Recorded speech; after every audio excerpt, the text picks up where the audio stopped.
اعوذ باللہ من الشیطان الرجیم، بسم اللہ الرحمن الرحیم۔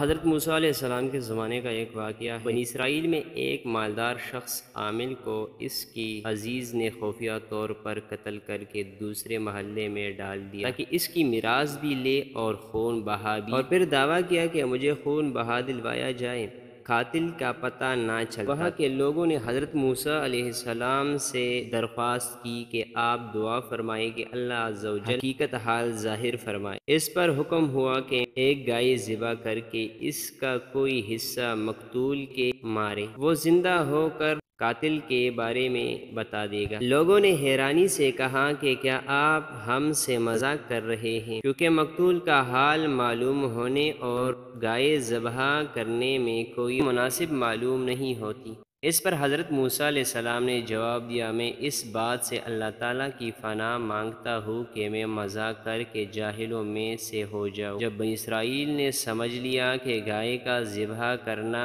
مذاق نہیں بلکہ باقاعدہ حکم ہے، تو انہوں نے حضرت موسیٰ علیہ السلام سے اس کے اوصاف دریافت کیے، اور بار بار سوال کرتے وہ لوگ قاعدے بڑھاتے گئے۔ بالآخر یہ حکم ہوا کہ ایسی گائے ذبح کرو جو نہ بوڑھی ہو اور نہ بہت کم عمر بلکہ درمیانی عمر کی ہو، بدن پر کوئی داغ نہ ہو، ایک ہی رنگ کی ہو، رنگ آنکھوں کو بھانے والا ہو، اس گائے نے کبھی کھیتی باڑی کی ہو، نہ کبھی کھیتی کو پانی دیا ہو۔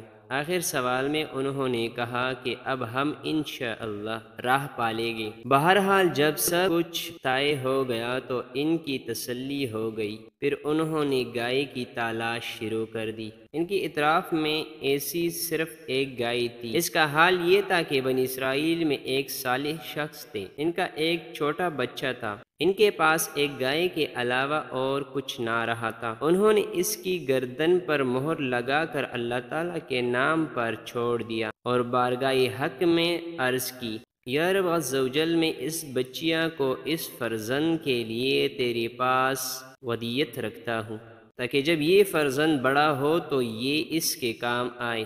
اس نیک شخص کا تو انتقال ہو گیا، لیکن وہ بچیا جنگل میں اللہ تعالیٰ کے حفاظت میں پرورش پا رہی۔ یہ لڑکا جب بڑا ہوا تو صالح و متقی بنا اور ماں کا فرما بردار تھا۔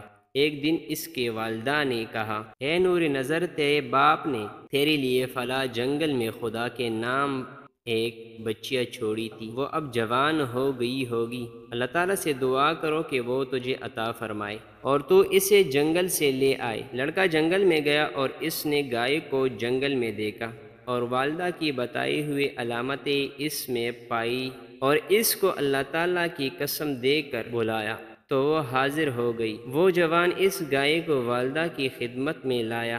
والدہ نے بازار میں لے جا کر 3 دینار فروخت کرنے کا حکم دیا اور یہ شرط کی کہ سودا ہونے پر پھر اس کے اجازت حاصل کی جائے۔ اس زمانے میں گائے کی قیمت انصراف میں 3 دینار ہی تھی۔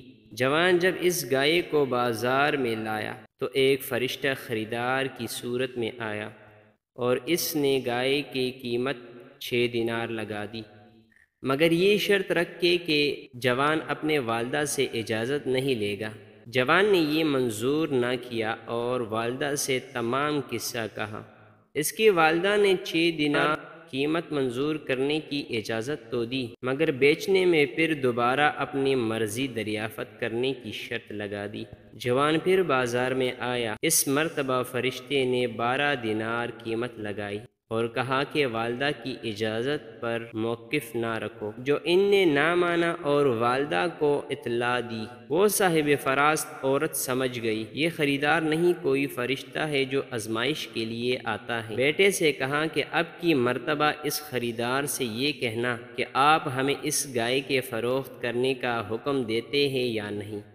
لڑکے نے یہی کہا تو فرشتے نے جواب دیا کہ ابھی اس کو رکے رہو، جب بنی اسرائیل خریدنے آئے تو اس کی قیمت یہ مقرر کرنا کہ اس کے کال میں سونا بھر دیا جائے۔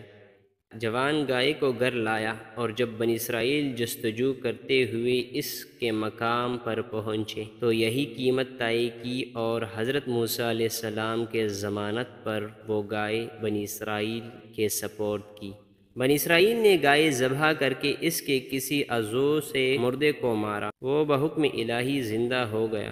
اس کے حلق سے خون کا فوارہ جاری تھا۔ اس نے اپنے چاچا زاد بھائی کے بارے میں بتایا کہ اس نے مجھے قتل کیا، اب اس کو بھی اقرار کرنا پڑا، اور حضرت موسیٰ علیہ السلام نے اس پر قصاص کا حکم فرمایا۔